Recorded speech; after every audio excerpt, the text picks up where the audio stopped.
Welcome. It's your friendly neighborhood Badger here, and I am back for a little bit of a fun video. We're going to have a good talk about some farming techniques, and we're going to open 1,000 stacked decks that I farmed up entirely myself. I didn't jump to the trade website and buy them or anything like that. These 1,000 that you do see here, I did get them all myself, and it was honestly a lot of fun. Now, I did get them all in Heist, so a lot of you out there are probably like, fun? Heist? Those two words don't work together, but despite all of that, I did have a lot of fun, and I'm going to talk about everything that I went through to grind these out. Now, if you want to jump to the kind of conclusion and money that we've earned and everything like that, you can do that down below. I should have included all of that, but we're just going to talk about the strategy right now because you can do this yourself, all right? So, let's talk about it. How did I grind all of these stacked decks? I tried to be as, what's the word? I tried to be, you know, as concise as I could in the grinding and everything like that. But most of it was done through either deception contracts, which I'm actually out of because I ran them all, deception and perception. Now, deception and perception contracts actually can roll divination card rewards, and they drop anywhere from 3 to 4 stack decks per chest. Now, this is actually pretty interesting because, you know, you've got, you know, maybe 7 to 8 stack decks that you're getting per contract that you're running. You can also increase the chances of doubling those contracts by actually including basic currency duplication on all of your brooches on all of your rogues. So say, for example, Gianna is what I'm taking on most of my, all of my deception and most of my perception. And Gianna has a 13% chance to duplicate contained basic currency. This is basically a 13% more multiplier on your stacked decks, which is really, really interesting. That's basically the general way that I did it of contracts. And then blueprints, we actually are mostly running enchanted armament blueprints because they have the highest chance to actually give good div card rewards. Now, on any blueprint you do have, you can actually hold Alt on your blueprint. And Alt is going to tell you the maximum amount of rewards that you can kind of reveal on these blueprints. Now you can see here there's only one divination card there. That's because I've used all of my good ones. I've had anywhere from like 10 to 12 on some really good ones.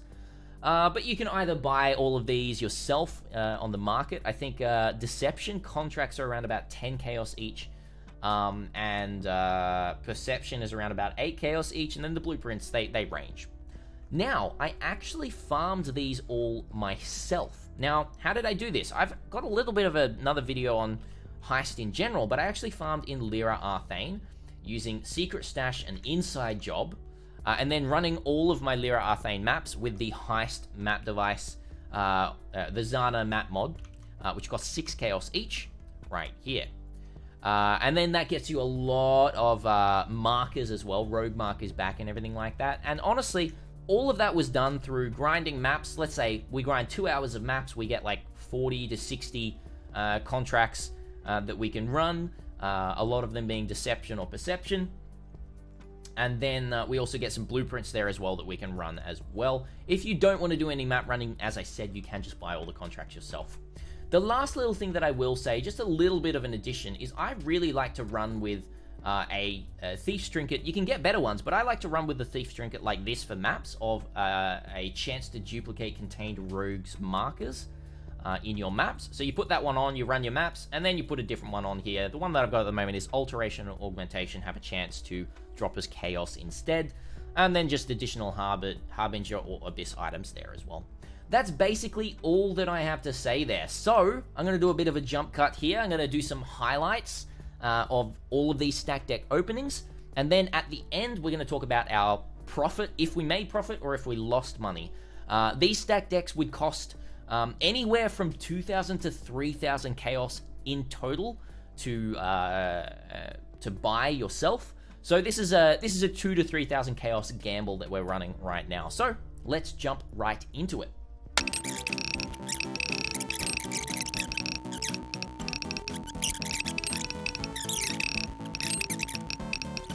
It looks like in the first 200,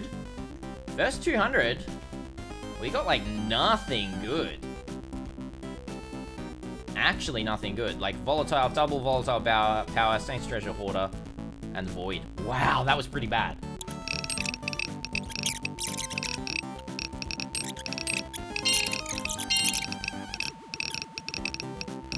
Ready? Band of Wealth and Iron Bart. Ah. Okay. It's not too bad.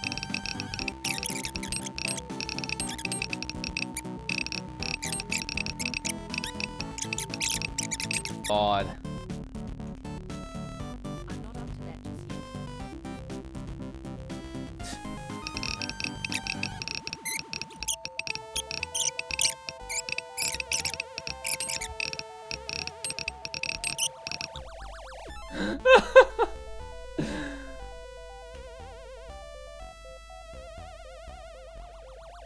Oh.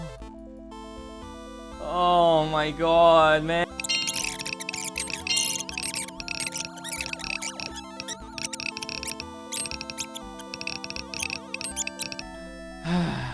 Alright, you ready?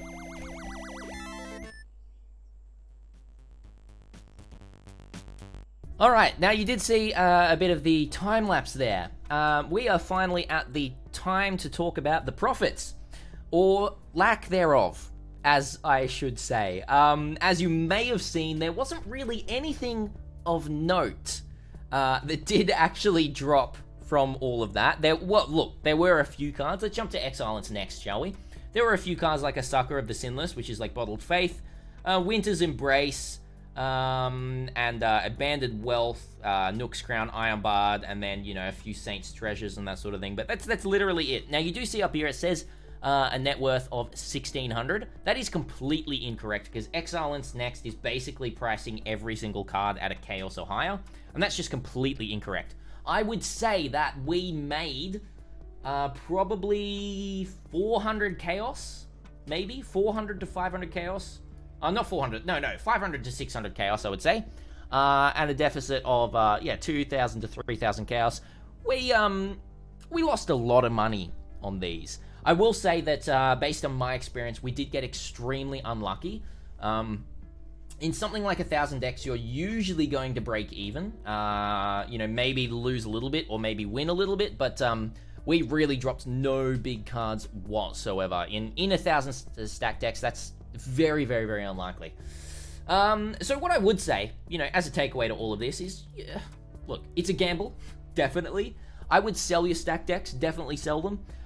If you don't want to take the risk, but you can win big. You can get things like a Doctor. Hitting a Doctor would have just basically shot our profit, you know, through the roof. One single Doctor or anything like that in 1,000 cards, right?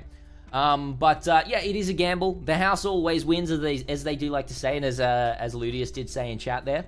But to finish this video off, I'm going to open all of the Void cards that we did collect. So how many Void cards did we collect here? We've got 1 Void, we've got 2 Voids, we've got 3 Voids. We got 4 Voids, 5 Voids, 6 Voids in total. So we're gonna ID all of the Voids, alright? You guys ready for this? Hello. Let's finish off with this. So we hit a Crown of Eyes, I mean. We got a 6-link Crusader play, quite nice, quite nice. We got a Nycta's Lantern, we got a Highwayman, we got Mirror Arrow, and then to end off, we did get a rare Chain Belt. It was pretty good. That's it. Thank you so much for watching. Hope you guys enjoy. Let me know if you're going to grind some stack decks, either to sell or to open yourself. Or let me know if, despite what you've seen here, you're still going to open all of the stack decks that you find. I sure definitely am myself. Thank you so much for watching. If you enjoy this kind of content, hit that sub button down below, and that is it. Thank you so much for watching, and until next time, Badger is out.